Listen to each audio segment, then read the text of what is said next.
cosa. Hoy te tengo que decir que el amor en ti encontré. Eres tú la mujer que me hace feliz, me cura el dolor. Mi otra mitad es una adicción y yo quiero más. Sigo en la luna por ti, vuelo sin alas por ti. Hay que me quite esta nota que estoy sintiendo por ti. Vivo en la luna por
seated.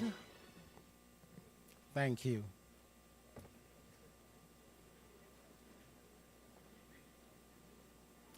At this time, I'm going to invite Mr. William Ardis, former United States Army, to lead us in the Pledge of Allegiance.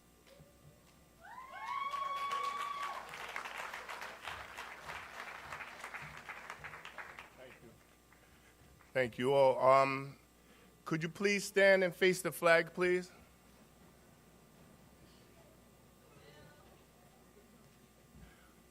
All right. If you know the words, you want to follow with me, please. I pledge allegiance to the flag of the United States of America and to the republic for which it stands, one nation, under God, indivisible, with liberty and justice for all. Thank you.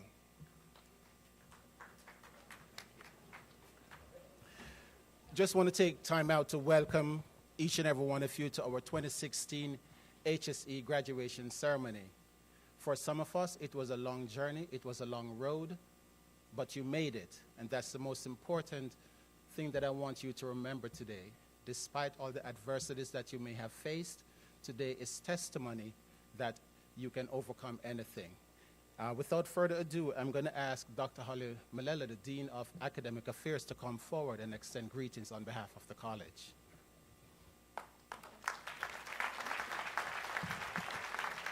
Thank you, Troy. Welcome, everyone.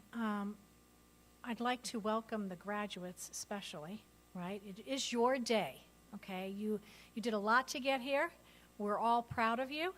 And I want to bring greetings from the college, from the president of our college, Dr. Pamela Eddington, and the vice president, Dr. Ellen Gambino. They could not be here, but they would have liked to have joined us this evening if at all possible. They are also very proud of what you have achieved. We all come to this road by different paths. Some of us take the harder path, some of us take the longer path, but like Troy said, the most important thing is that you're here and that you've achieved this, and we're all proud of you. Yeah, please, clap.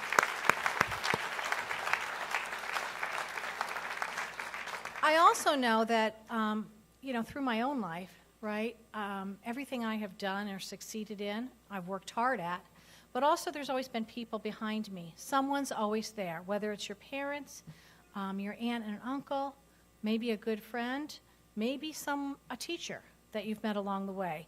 I know we have a lot of people here supporting you. They have earned a part of this ceremony also. So please give a round of applause to all of those that have supported you.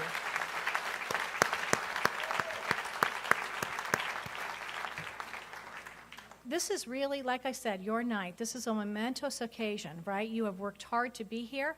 But this is just a stepping stone, right? We can't wait to see what all of you will do with the next part of your life, right? Hopefully, my own self, I hope you come back to Dutchess and get your associate degree. That would be really great for us. And we have a lot of students that have done that.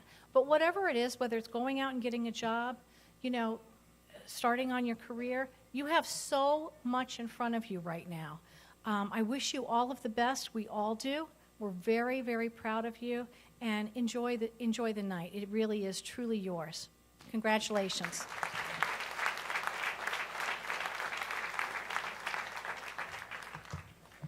Some of you came to us by way of our community partners. I spoke to a student recently who said that she learned about our HSE program after she joined one of our community partnership organizations. So I think at this time it is fitting for me to acknowledge our community partners, and I'm going to name them from left to right. We have Ms. Patricia King from Poughkeepsie Housing Authority, Mr. Carlos Valencia from Exodus Reentry Program, Mr. Dante Walker from Exodus, Mr. Mario Johnson from Youth Build, Mr. William Artist from Youth Build, Mr. Robert Wright from Youth Build, Ms. Nicole Willoughby from Project More, Ms. Louise McLaughlin from Dutchess County Regional Chamber of Commerce Youth One Stop, and Mr. Gilbert West, our commencement speaker.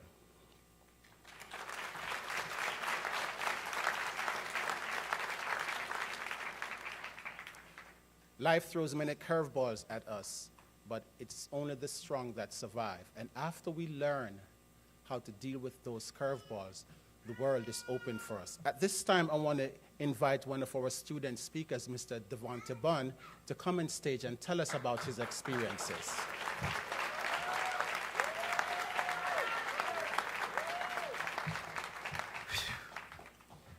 Good evening, parents, instructors, students, and distinguished guests.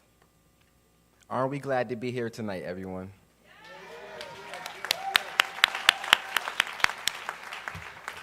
I have something special I would like to share with everyone. I think it's a quote from Michael Jordan that I think is appropriate for this occasion. If you're trying to achieve, there will be roadblocks. I've had them, everyone's had them. But obstacles don't have to stop you. If you run into a wall, don't turn around and give up. Figure out how to climb it, go through it, or work around it. I want to start by saying it's been a really long journey for me. I struggled with self-control and decision-making as a teen. My lack of self-control in school led to dropping out and being arrested. I have made some bad decisions in my relationship with family and friends. I wasn't able to attend my prom or graduate with my classmates. I lost focus on my future. I was released in May from incarceration and was put on probation. Since then, I started taking the proper steps to making my life more successful.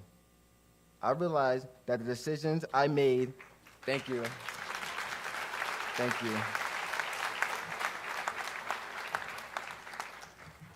Since then, I started taking the proper steps to making my life more successful. I realized that the decision I made in my past would take time to fix. The turning point in my life was being mandated to go to Project More to do various programs, including high school equivalency. There, I learned self-discipline and maturity. The first time I took this test, I was irresponsible. I remembered that I did not wake up in time to get to my test on Saturday morning. I passed the science, but I failed the math.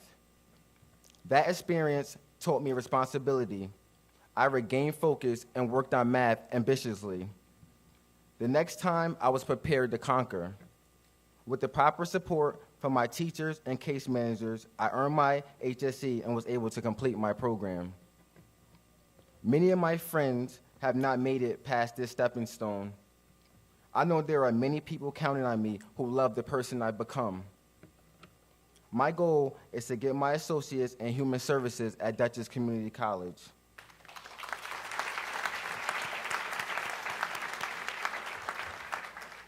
I will start taking classes in August. After, I will pursue my bachelor's. I want to help people that have had similar circumstances to me.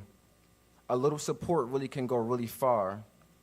I'm happy to have the opportunity to go to college and change my life. I feel fortunate to have another chance at life, and I'm willing to take the advantage of the opportunities at hand. I would like to conclude with another quote. In life, don't expect anything from anyone because expectations, when not fulfilled, gives you pain. When you get something without expecting it, it gives you pleasure. Keep doing your part and leave the rest up to God.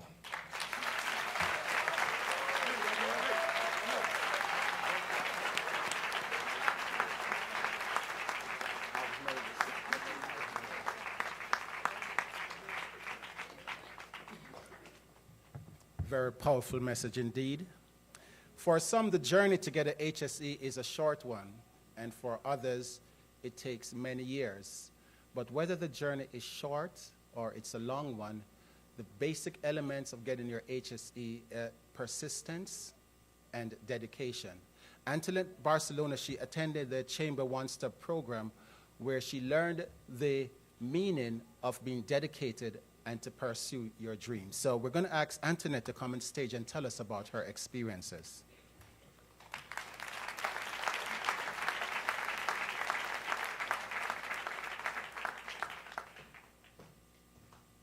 Good evening, everyone. First off, I have a confession. I didn't write anything. So I just feel that the best story comes from the heart, and that's what I'm going to tell you today. I got here, how I'm here today is, I'm going to give you a little synopsis of my story. Back in high school, I didn't finish. I became a teen mom. And after that, I just started working, and I was making decent money. And I was like, okay, this is life. I'm supporting my family. I'm being mature. I'm doing the right thing. And then as time progressed, I said to myself, this is real ordinary. And I don't want to be ordinary. I want to be extraordinary. So I came up with ideas of, okay, I need to go back to school. So I took a couple programs, and it didn't really work. You know, I started them, I didn't finish, and I was like, okay, I was getting a little discouraged. And I was like, you know, this is not going to work. I'm never going to get my high school diploma. And I was getting a little depressed about it. So that's life. We have our ups and downs and stuff like that. And, you know, I had to motivate myself. I had good friends and family who helped motivate me, but only I could have did it for myself, no matter how much support that I had. So I said to myself, so let's fast forward. And I was in this program for like 2 years. Around this time, I had lost my mom, my husband. I was left with 3 kids all by myself. So my back was totally against the wall. So I said to myself, like, when you're at the bottom, you have no other choice but to rise. So I had to motivate myself. I looked at these 3 beautiful children, and I said, I have to do it for them. If I could inspire them to do better, that's all that I need. And, you know, right now I have a daughter who's in high school. And I was like, there's no way she can graduate before me, you know? And I was like, no. But so, okay, go back a little bit. So I was with this program, and I was there for 2 years. And I went every single day. And they had rules, like you can only take a practice test like once a month. And I'm not really good at tests, but I'm good at the work. So I always freeze up on tests. So I was getting a little discouraged, and I was like, this is not going to work. This is not going to work. So, you know, on the contrary, I was being positive, you know, still working and stuff like that. Then I came across the Chambers of Commerce, and they were really helpful. And, you know, they approached me about Dutchess Community College with the HSE program. So I'm very thankful to have been a part of the Chambers of Commerce. And I'm so thankful and grateful that Dutchess Community College has such a program like this. And when they came to me with it, they said, well, are you interested? And I said, of course I am. You know, why not take a chance? And then I met a brilliant teacher named Ms. Constance. Oh, she's wonderful. And, you know, she became more than a professor, more than a teacher, more than a mentor. She became a friend. She made all the students feel so welcome. She made me believe in myself even more. I think she believed in me more than I believed in me, you know, and it was just so fun to come to her class. And, you know, you had teachers like Mr. Hector. Math was difficult for me, and science. And Mr. Hector made it a way where, you know, he made it really simple. And, you know, so I went and I took the HSE right here at Dutchess College, which I'm so grateful they have this program. Thank you to Dutchess College for this. This day is because of Dutchess Community College offering such great programs like attend the HSE. So the first time I took the test, yes, Dutchess Community College. So the first time I tested, I was so nervous, and I got the results, and I passed everything except for science. So I was like, oh, wow, I was so close, but that motivated me even more, because I was like, if I did all of that, I can pass the science again. So I retook the test again, and I passed the whole thing, but the good thing, the great news about that is, my birthday was October 2nd, and I found out the results on October 5th. And it was dated that I passed on October 2nd, which is my birthday. Talk about the best gift ever. I was like so relieved. It was such an honor. I'm just so thankful because everyone at the Chambers of Commerce, like they was like, you need pencils. They got me lunch, a big sandwich. Like, I was like, I'm on a diet. Like, I don't even need all of this food. But my point is, they made me feel so comfortable. They made sure I had all the necessary supplies. They made sure that I was ready. They drove me here. They did everything to help me, and I'm so grateful for that. And Ms. Constance, thank you for being so great. Dean Troy always said, if you have any questions, feel free to come to me, call me.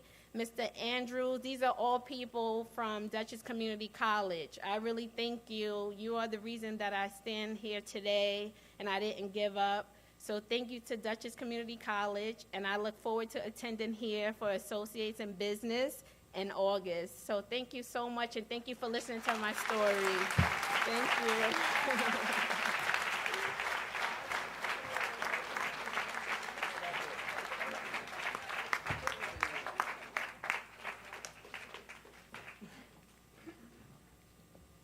It's getting hot in here.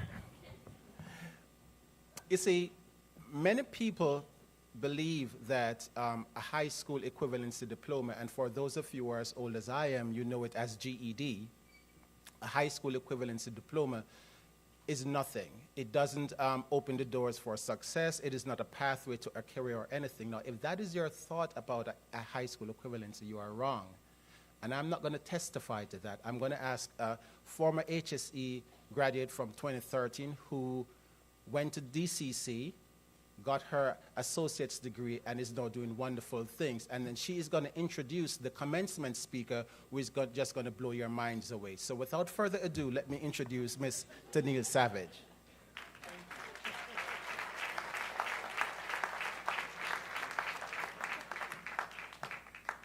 Good evening, everyone.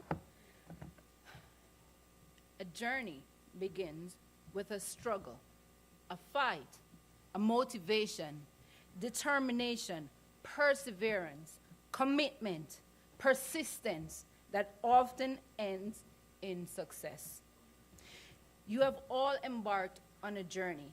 You all stayed true to the cause. Your commitment, perseverance, determination paid off. You have all succeeded.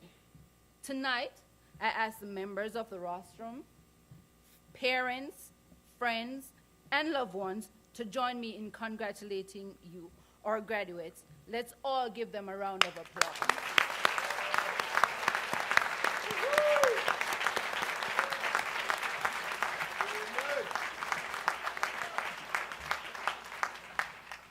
Thank you. Last year, I greeted the graduates and took them on my journey from the HSE program through to college. Tonight, I'm here to tell you that I have completed another stage of my journey. I graduated from Dutchess with honors in May 2016. Thank you. And I received an associate's degree in business administration. I was also the recipient of a DUE award for academic excellence. Receiving these awards were made possible only because of my determination, commitment, motivation, and persistence. Success after HSE is possible. And there are many other success stories of people who have completed the HSE and has gone ahead to do great things. In fact, tonight I introduce to you Mr. Gilbert J. West, Sr. Born in Harlem, New York, Gilbert was educated in Harlem schools. He acquired his HSE, formerly known as GED, in Bronx, New York. He continued his education at the Iona College, where he majored in English and minors in education and philosophy. Mr. West was the first of his 16 brothers and sisters to graduate from college. After college, Gilbert moved to Washington, D.C., and attended the Antioch School of Law, now known as the Dave Clark School of Law at the University of the District of Columbia, where he graduated with his law degree in 1984. Gilbert is the proud father of a son, Gilbert Jr., and a daughter, Toby, and proud grandfather of Nazar Gilbert and Hayden Christian. Presently, Gilbert is putting the finishing touches on a book he has been working on for some time. The book is about his life, entitled From Ghetto to Greatness. Gilbert has dedicated his adult life to helping get our youth enrolled into college, graduating, and succeeding in attaining their dreams, goals, and godly desires. There's so much more about Mr. Gilbert that could be said tonight, but let me give him the opportunity to come and speak to you graduates. Okay. You're welcome.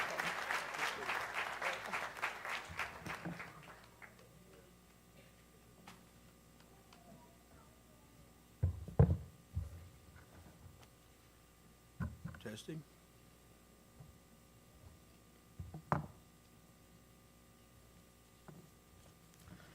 I wasn't nervous until this young man said that I was going to do such a great job. Every now and then my voice gets a little hoarse, so I'm going to have to excuse me while I drink some water.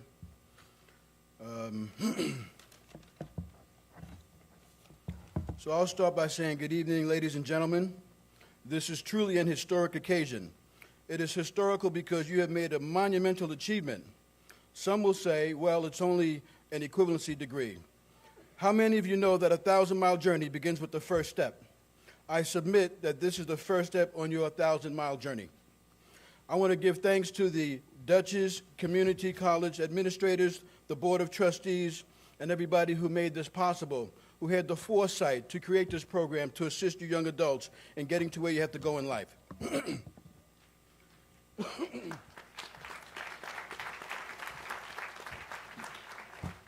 Buckle your seatbelts.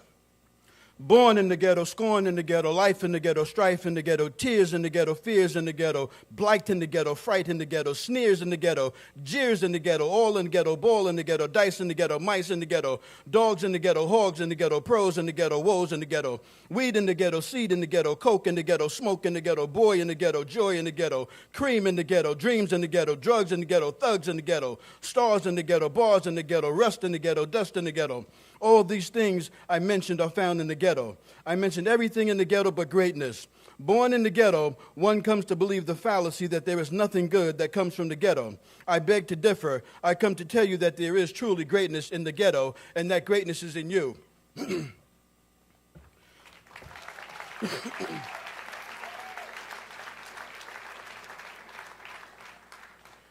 By obtaining your GED, well, you call it an HSE now. Back in my day, we called it the GED. And when I spoke to some students some time ago, I took the 3 letters from GED, and I called it the Greatness in Education degree.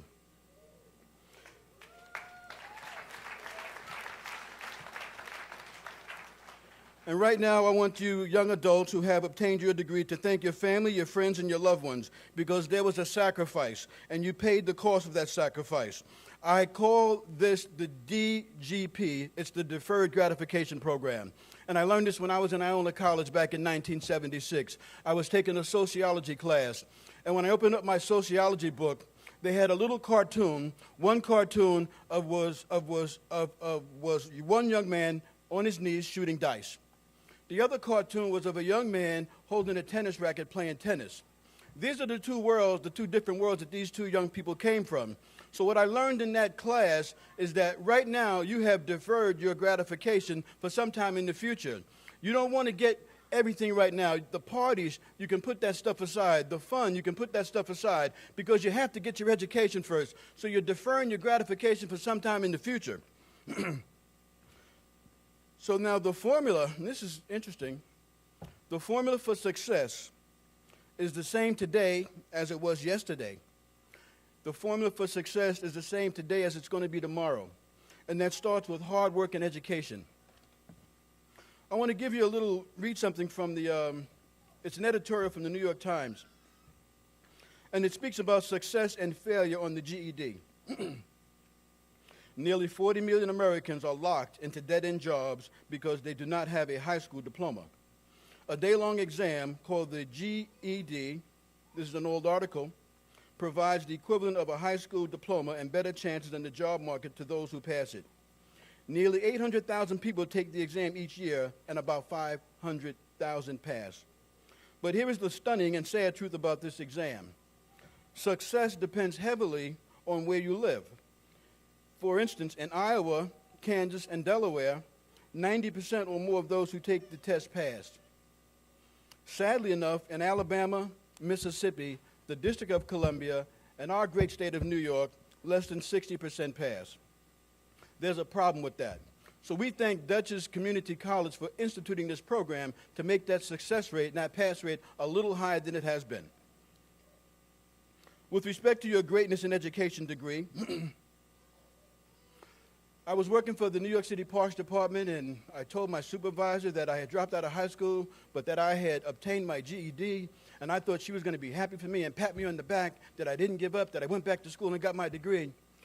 And she said to me, and it made me feel so bad, she said, "Don't you finish anything?" And I says, "Oh, wow."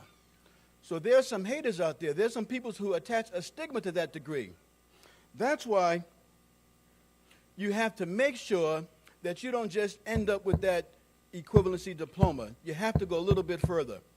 And you can take those haters and do like David did in Psalm 23, is that he has to say, "Lord, prepare a table before me in the presence of my enemies," so that your enemies and the haters can watch you as you obtain your associate's degree, so that your haters and your enemies can watch you as you're going to get your bachelor's and your master's and your postgraduate degrees. You don't have to stop at this equivalency diploma, and I hope that many of you go on and take something further. Now, when I was in high school, we had this phrase called a super senior. And a super senior, some people are laughing.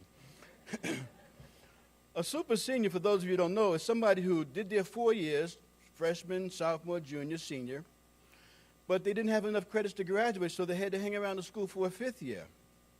So not only was I a super senior, but I became what was called a super duper senior. And it was so embarrassing because I really wanted to get my education. But I had played around for so many years, I probably went to I completed maybe the 9th grade, if that much, because I never went to class at all. I always played hooky.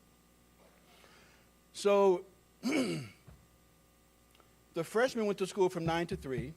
The sophomores went to school from 12 in the afternoon to 5 in the evening.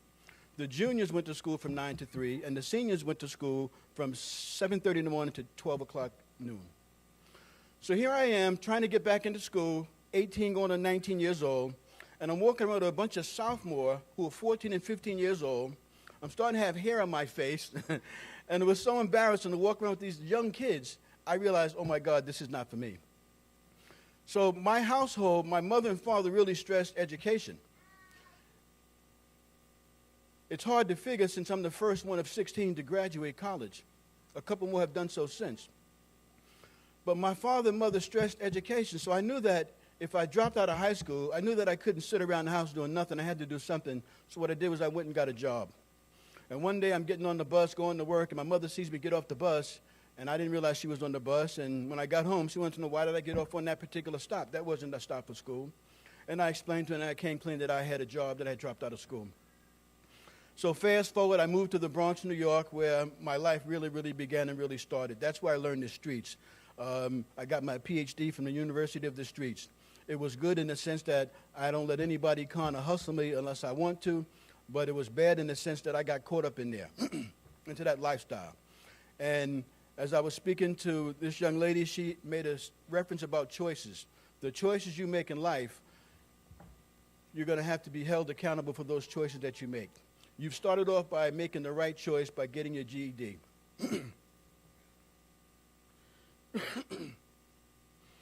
We all know that this degree opens the doors for employment because we all know there's certain jobs you cannot get unless you have a high school diploma. And in many areas of employment, you really need a college degree. The associates is fine, but sometimes you're going to have to get that college degree in order to get advancement in particular areas of employment. So now I'm going to read to you a little bit about a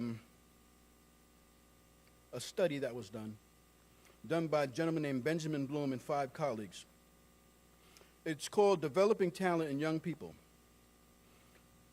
Benjamin Bloom and 5 colleagues conducted extensive interviews with 120 young men and women, as well as their parents and influential teachers, who had reached the highest levels of accomplishment in 6 fields: Olympic sprint swimmers, top 10 rated professional tennis athletes, concert pianists, accomplished neurologists, accomplished sculptors, exceptional mathematicians, and research technicians. And Bloom and his colleagues report the finding that is relevant to talent development process. And this includes the following. They found that development was tied throughout to the values, interests, resources, and personal investments of the family of origin. In most families, introduction to the field and initial skill development occurred because the parents or other family members, and sometimes teachers, in pursuing their own interests, created situations that interested, or involved the child. The child's interest was rewarded or encouraged, and the parents then provided other ways to extend this interest. I submit to you, ladies and gentlemen, if you place a premium on education, your children will do the same. So to you young graduates, all graduates, because everybody's not 17 and 18 and 19 in this group here, and that's a testament to the fact that you saw that you're not going to give up. Like the young lady testified to, her daughter's in high school the same time that she is, and they're both striving for the same thing. But if you place a premium on education, your children will do the same. If you place a premium on drugs, your children will do the same. If you place a premium on teenage pregnancy, your children will do the same. If you place a premium on gangs, your children will do the same. If you place a premium on crime, your children will do the same. Does anybody get where I'm going with that? It depends upon what you value in life that you have to pass on to your children and to your loved ones and your relatives.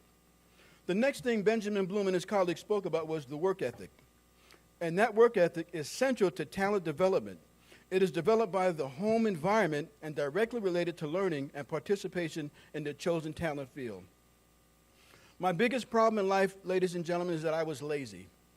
And I was lazy because education came so easily to me, and I learned it in the 3rd grade.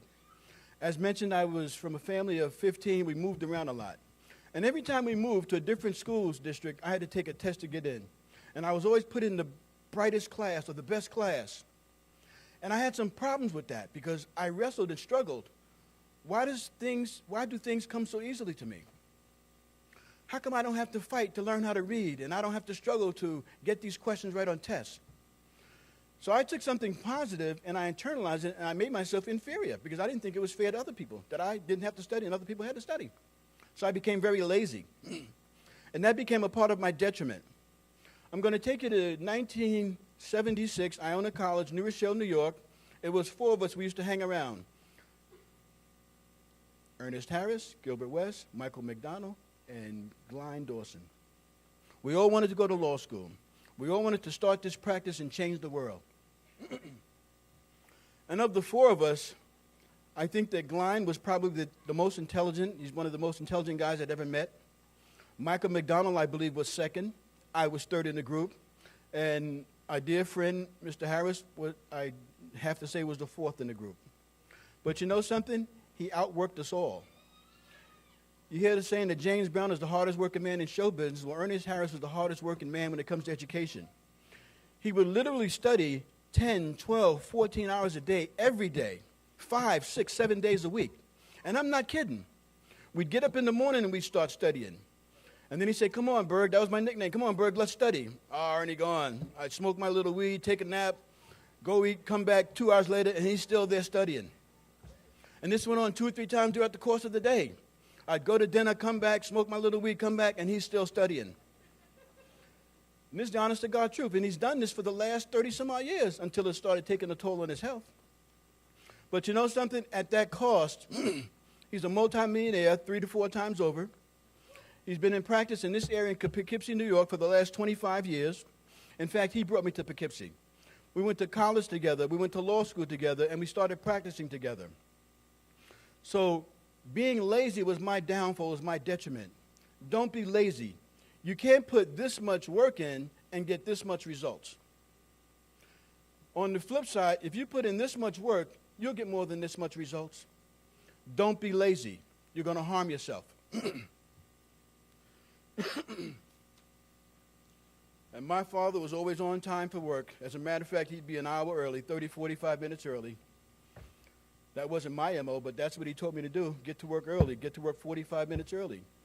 This business about, oh, I missed the bus, or the train was late, or the cab. No. Get your butt up to bed and get to work 30, 45 minutes early. And if there's a problem with the bus, you'll have that cushion and you'll be to work on time. That's what I teach the young adults that come to my office. The third bullet that Bloom and his colleagues made was that each group of parents strongly encourage their children. Let me say that again. Each group of parents strongly encourage their children's development in a particularly highly approved talent field. And sometimes it was related to the parents' own special interests and gave much less support to other possible talent fields and activities. So what I internalize this to be is that it depends upon what you're exposed to. If you're exposed to something positive, then you're going to feel better about what you're doing. A lot of times you'll hear people say, you're just like your daddy, you're just like your mama, you ain't no good, you ain't going to be nothing. Well, take that negativity and transform it and flip it into something positive. There's a scripture the Apostle Paul quotes in Romans 8:28. And it says that all things work together for good to them who love God, to them who are called according to his purpose. So that means anything negative, take it and make something positive out of it. Like the young man spoke about Michael Jordan. Michael Jordan would take something negative about a teammate or about somebody he was playing against, and he transformed that into something positive for himself. So it depends upon what you expose yourself to. People, places, and things. Surround yourself by other people who accomplish like you. Don't go back to your community and surround yourself with people who are not doing anything for their lives or for themselves, who want to do nothing but smoke weed and smoke wet and smoke lovely and do this and do that. You can't surround yourself with those people anymore. Yeah, they're going to talk about you. Oh, she thinks she's something. She got her GED now. Oh, he thinks he's all that. Well, you can't hang around them anymore. Don't fool yourself and don't try to do it. Because in 10 or 15 years from now, these are the people that you want to know. People who have gotten their masters, who have become teachers, who have become engineers, who have become politicians, who have become lawyers, who have become doctors. These same people are the same people you're going to meet 10 or 15, 20 years down the road. The people that are hanging out in the street right now that are not on the deferred gratification program, they're going to be dead, locked up, in jail, strung out on drugs or alcohol. Not all of them, but many of them. Because when I grew up in my community, I wasn't chosen as one of the guys on my block to succeed because we came from such a big family. We were so poor. But of all of my friends, a couple of them got jobs as bus drivers, great, fantastic, put in their 20, 25 years as correction officers. But the majority of them, strung out on drugs, strung out on alcohol, in jail, dead, serious bad health issues because they didn't take care of their bodies when they were younger. So it depends upon what you expose yourself to. Expose yourself to something positive, and you'll get something positive out of it. We got 2 more bullets, and I'm going to be done. Let me take a break.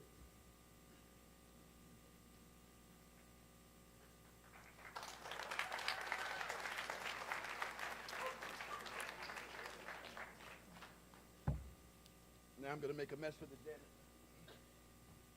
I'll take my time. Give me a minute.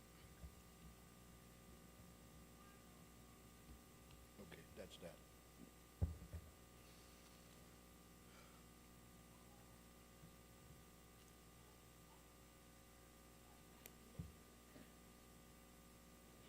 You guys having fun back here?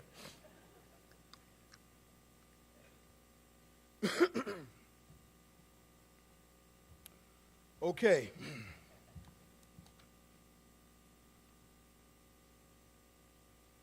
So the next bullet had to do with family and teachers. Families and teachers were crucial at every point along the way to excellence. Now remember, we're talking about this study that Bloom and his colleagues had performed. Families and teachers were crucial at every point along the way to excellence. What families and teachers do at different times and how they do it clearly sets the stage for exceptional learning in each talent field. And that's where mentors come in.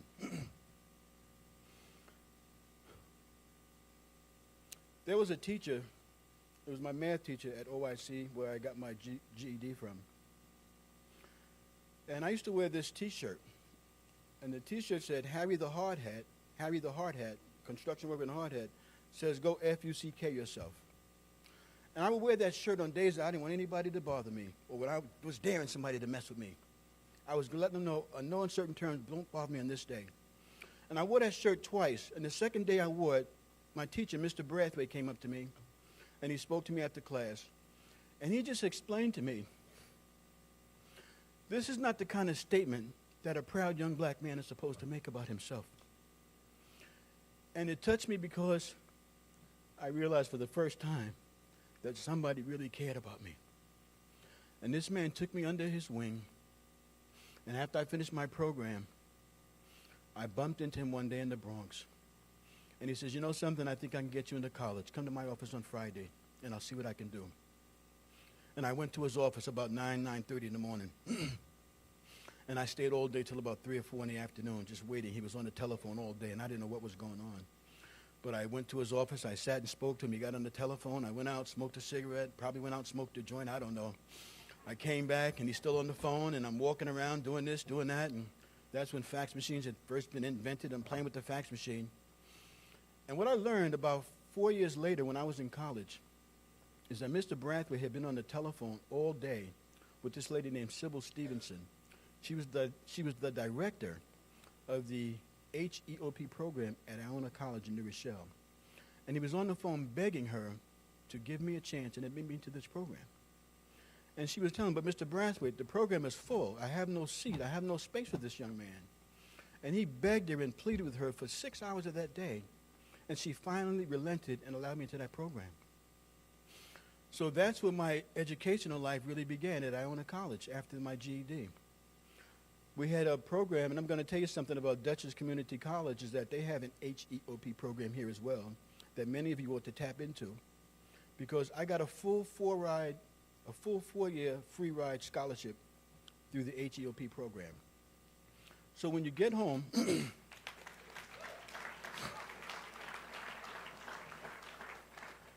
it had nothing to do with intellect. It had to do with need, financial need.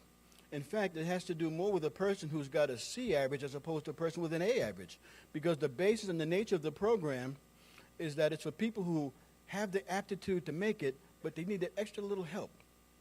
And so I got my 4 years at Iona College, and we took a summer program. We don't have a time limit today, do we? Somebody say yes? Well, I have a Baptist preaching, teaching background, so as my pastor would say, I'm almost finished, or I'll be finished soon. I'm going to say that 3 more times, and I'll be out of here. But I attended the summer program. It was a math program in the summer, a writing program in the summer, and a reading program in the summer to prepare us for college when we came back in the fall. And when I came back in the fall, 3 of my teachers said, oh, we didn't think you were going to make it and come back, West. And I said, what do they mean? What are they talking about? And that's when I realized those people didn't know who I was, because I place such a high premium on education. There's no way in the world somebody's going to offer me 4 years of college free, and I'm not going to parlay it into something fantastic and wonderful.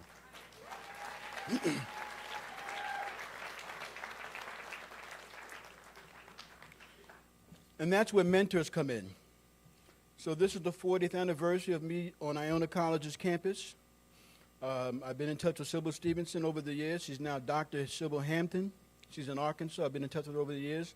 I recently reconnected with Mr. Brathwaite a few months ago for the first time. I haven't seen him yet, but I hope to have him here when I have my initial sermon in November, or for my breakfast in August of this year, which is a back-to-school prayer breakfast.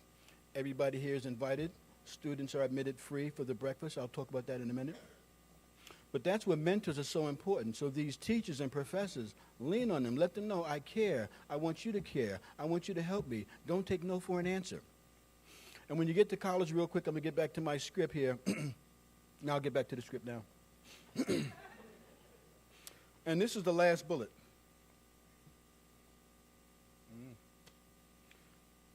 Few of the individuals included in this study were regarded as child prodigies. And as a result, this research raises serious questions about early views of special gifts and innate abilities as necessary prerequisites of talent development.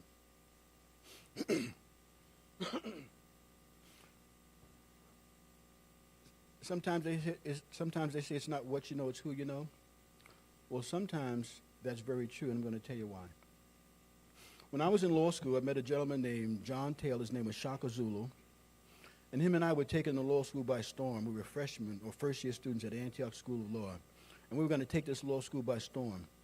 But something happened to Shaka, and he had to leave the school, and he left. When he left, I was there by myself, so the dream about taking the law school by storm, I let it go. I didn't bother with it. Shaka went down. A year later, he got into school at Louisiana State University Law School, but then he flunked himself out of that school. He got flunked out of the school, and he came back to Antioch. Don't you know that this man could barely read and write English? He had no comprehension or understanding of subject-verb agreement.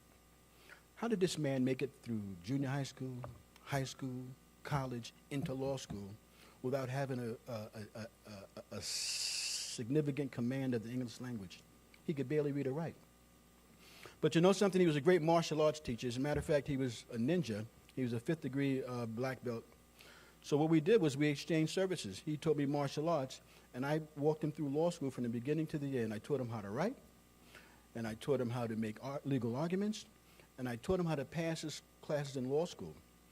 And Shaka graduated law school, and he became an attorney in the state of New Jersey before I became an attorney in the state of New York. And he went on to become a judge in the state of New Jersey. So when I talk about this bullet here, that it's not about child prodigies, it's not a result of special gifts and innate abilities as necessary prerequisites for talent and development. It's getting that mentor, getting that right person who's going to teach you the ropes and show you the way. And that's what's going to be your road to success. Amen? So as I wrap this up,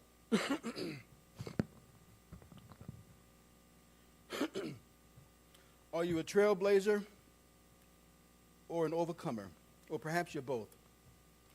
You're a trailblazer because I want you to blaze a trail of greatness. Don't blaze a trail of hopelessness. Don't blaze a trail of despair. Blaze a trail of hope.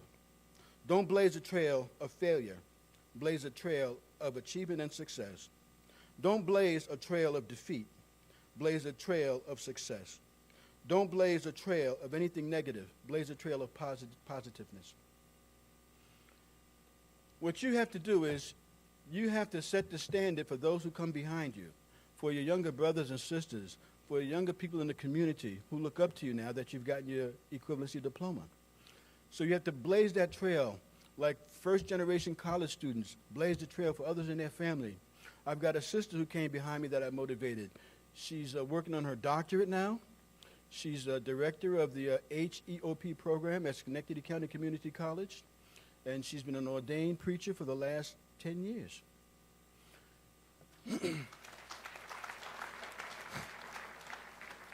And she always tells me that I motivated her to go to school.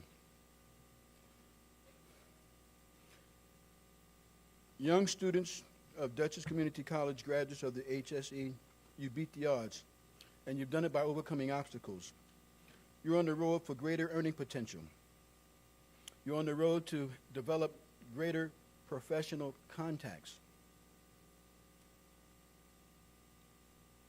As I mentioned with respect to the deferred gratification program, your reward will not come next year when you're a freshman in college. It may not come when you're a sophomore, junior, senior. It will come when you graduate with your bachelor's degree or your master's degree, when you get your PhD, when you go into grad school, when you go to law school, when you go to med school. That's when your real gratification is going to come from. And in conclusion, more scripture, no weapon formed against thee shall prosper, and every voice that shall rise up against thee in judgment thou shalt condemn. Your enemy, ladies and gentlemen, is mediocrity. The enemy of greatness is mediocrity. And I challenge you to become great at whatever you do. Don't settle for mediocrity. Do not settle for mediocrity.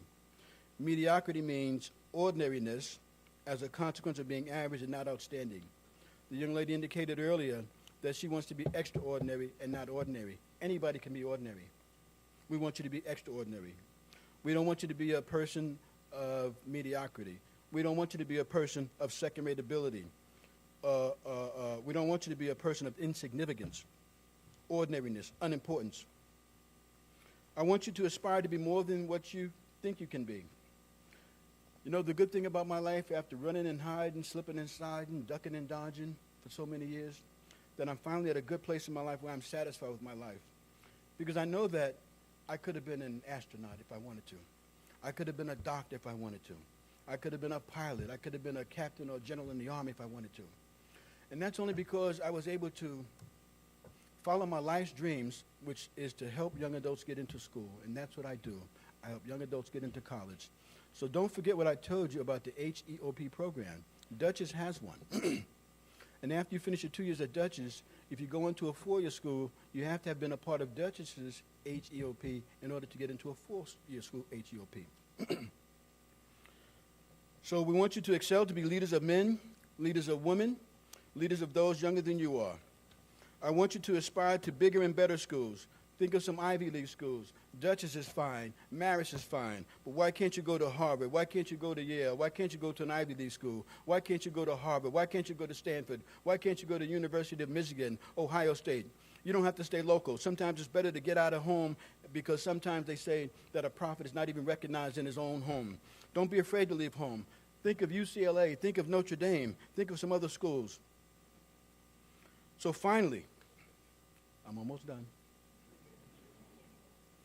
From ordinary to extraordinary, ordinary people have become extraordinary when God is involved. Overcoming obstacles, meeting the challenge, as the young man indicated. There was an obstacle placed in front of you. You knocked it down. There was an obstacle placed in front of you. You went through it. There was an obstacle placed in front of you. You went around it. There was an obstacle placed in front of you. Some of you went over it. Some of you went under it. There was an obstacle placed in front of you, and some of you just let go and let God remove it from you. Lastly, we all know the story of David and Goliath. Not Davy and Goliath, the little cartoon character that comes on TV, but David and Goliath, where David was a sheep herder, and he was up against a mighty, mighty, mighty Goliath, who stood 6 cubits tall. It's about 9 feet in our terms. How could this little sheep boy beat that mighty giant Goliath? Well, we all know that he got the stone and put in the slingshot and hit him in the head and knocked him down and cut his head off. You have to overcome those obstacles. You have to overcome that Goliath in your life. That biology class or that teacher, that assignment, that task that is primed to bring about failure is your Goliath. Don't talk about that teacher doesn't like me, that teacher hates me, I can't stand that teacher. You're just making excuses for yourself to fail. You must defeat everything which stands in the way of you accomplishing your goal and achieving your greatness. David was not afraid. You can be afraid, but still you have to step to the plate and knock a home run out and go from ghetto to greatness. Amen?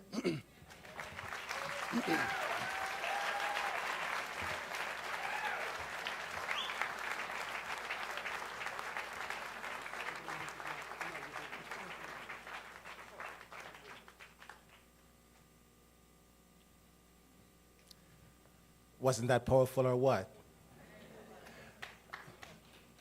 Okay, so at this time, I'm going to ask Jessica to come forward to prepare the graduates to receive their certificates.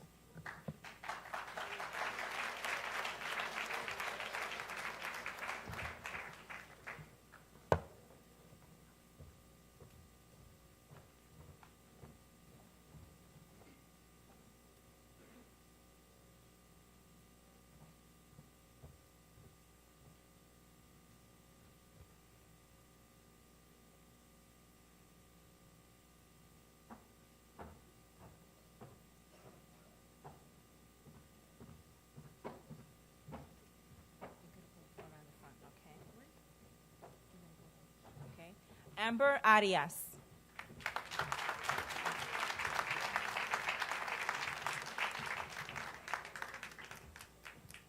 Nicholas Arocho.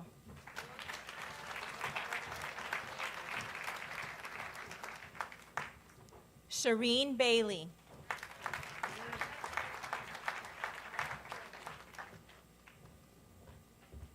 Adela Barrera.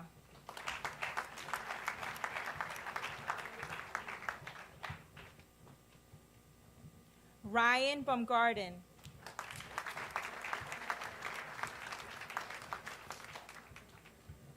Isaiah Brinson.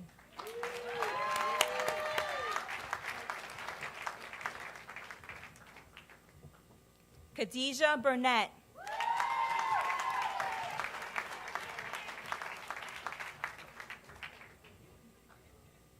Evelia Cabrera.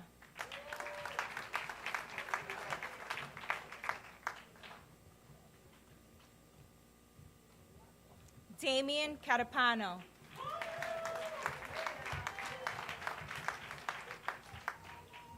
Rosa Sindon.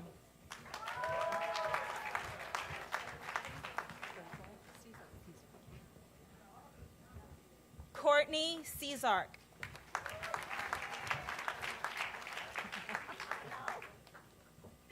Antoinette Barcelona.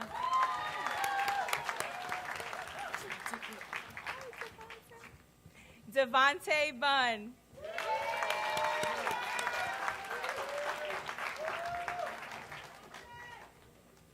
Germán Cruz.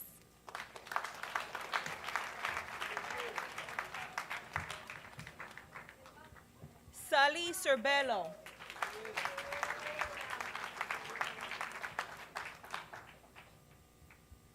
Everton Daly.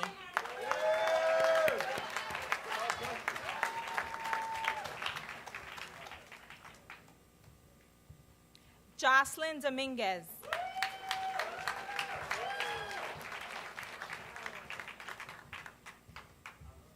William Doda.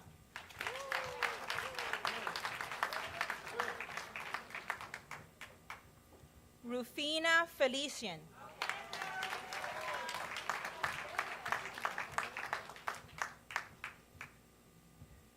Jose Flores.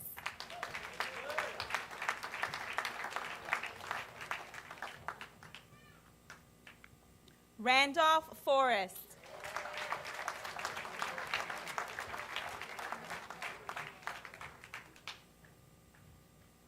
Brendan Garcia.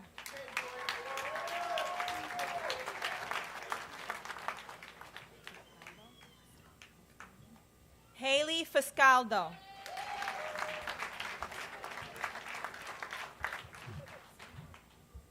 Taniqua Gillard.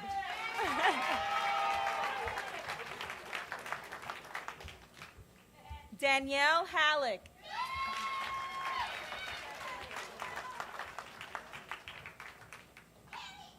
Christopher Herrera.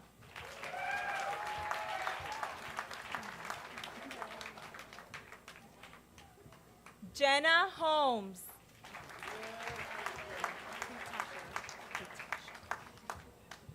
Kritasha Johnson.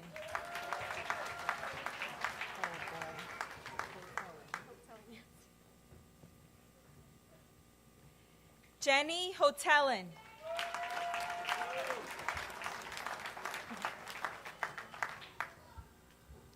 Yasmin Colbert.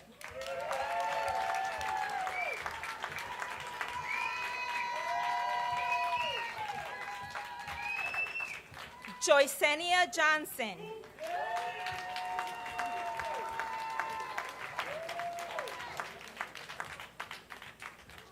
Granisha Makins.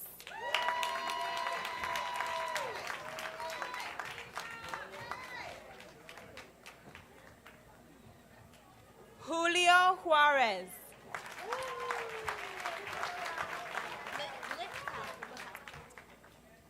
Rebecca Littell.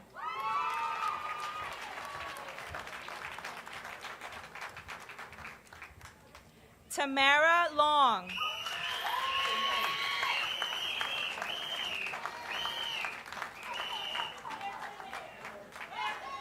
Ava Lopez.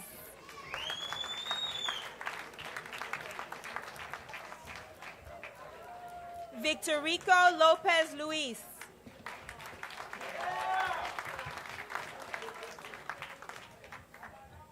Lucia Lopez Perez.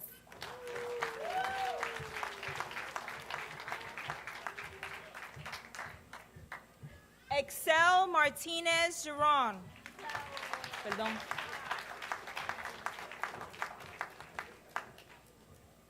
David Martinez.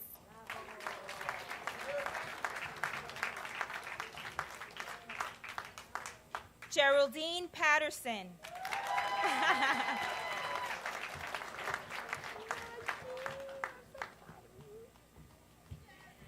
Nakeem McLean.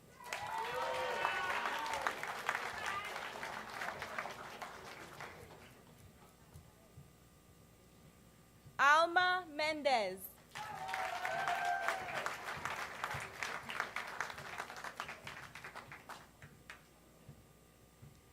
Lenore Martinez.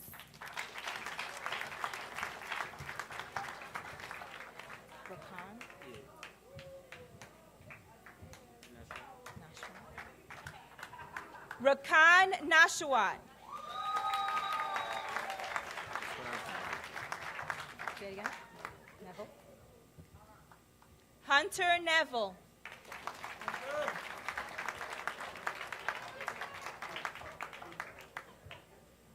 Lauren Nicolato.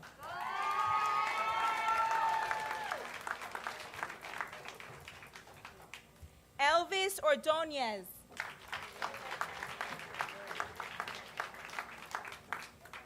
Kendall Ortiz.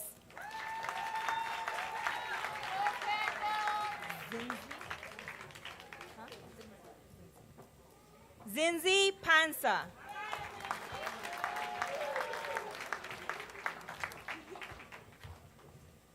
Erica Pickney.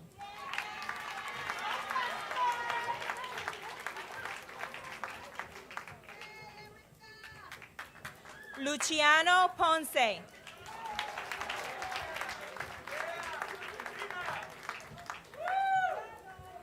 Hernan Riera.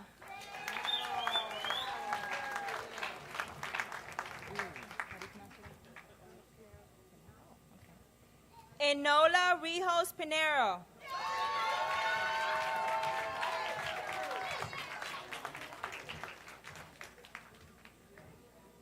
Jennifer Riofrio.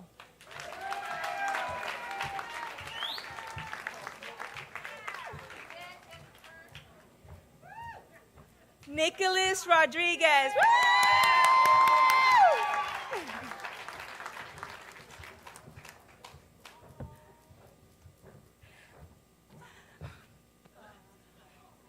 I'm so proud of you.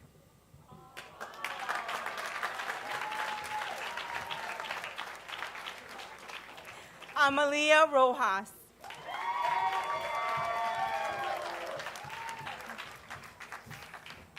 Dominic Romano.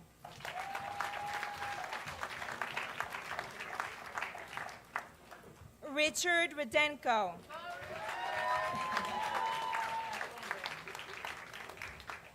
Preston Stoner.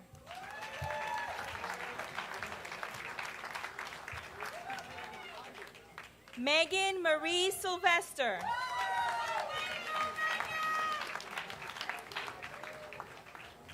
Fabian Tehran.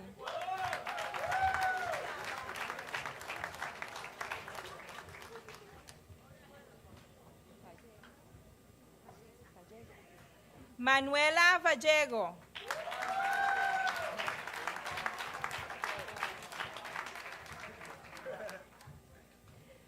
Renato Vilca.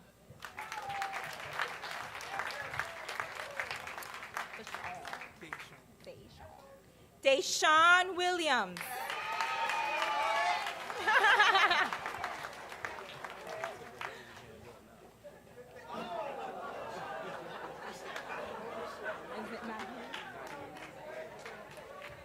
Like, since we got a minute, might as well. Naheem Williams.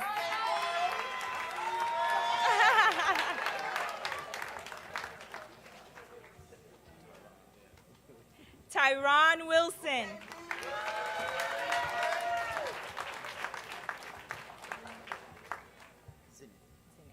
Henry Zinnin.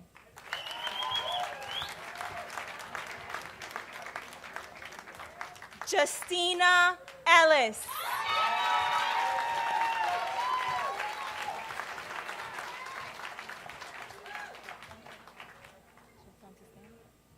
Graduates, please stand for 1 second. We present to you the HSE graduating class of 2016.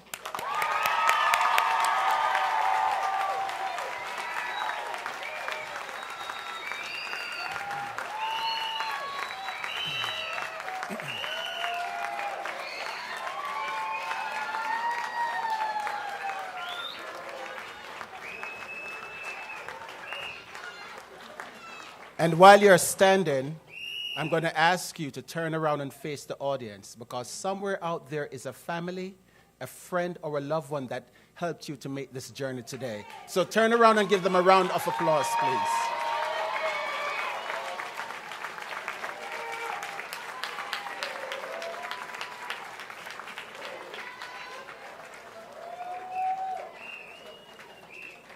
Keep standing. Now, on this stage, you have your instructors, you have case managers of your programs, directors, coordinators. These are the people that helped you to make this journey also. Lift the roof for them, please.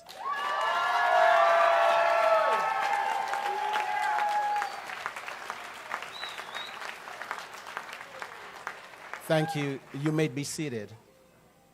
I promise you it will only take a few more minutes, but we cannot end this program today without acknowledging one person, my assistant, Lynette Patrice. She has been with the department, the HSE department, for over 10 years. And every year,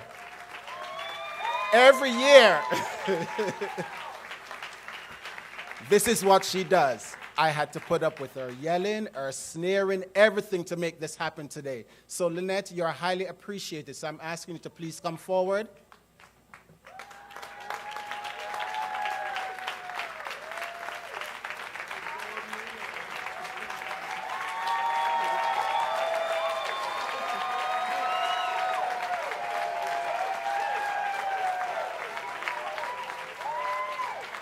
She doesn't handle these things very well. Give her a moment, please.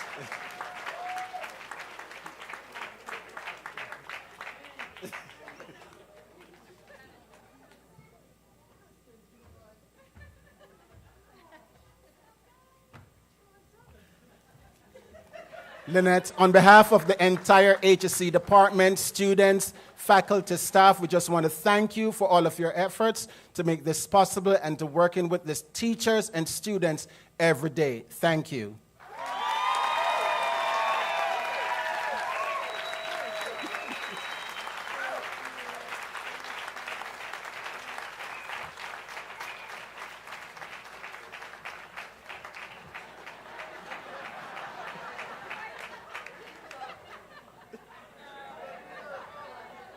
Let's give her her moment.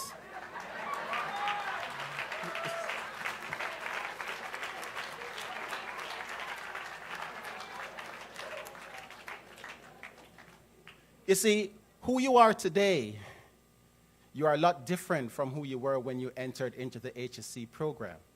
And if it was not for your case managers, your directors, your teachers, you would not be here today. Your minds are so developed that they can be used to resolve some of the problems facing us today. Or quite frankly, they can also be used as a weapon against humanity. So I charge each and every one of you today to use your minds for the advancement and the development of humanity.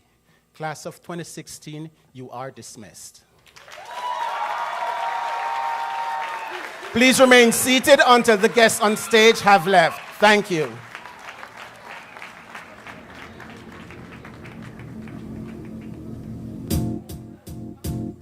It might seem crazy what I'm about to say. Sunshine, she's here, you can take a break. I'm a hot air balloon that could go to space. With the air, like I don't care, baby, by the way. Because I'm happy. Clap along if you feel like a room without a roof. Because I'm happy. Clap along if you feel like happiness is the truth. Because I'm happy. Clap along if you know what happiness is to you.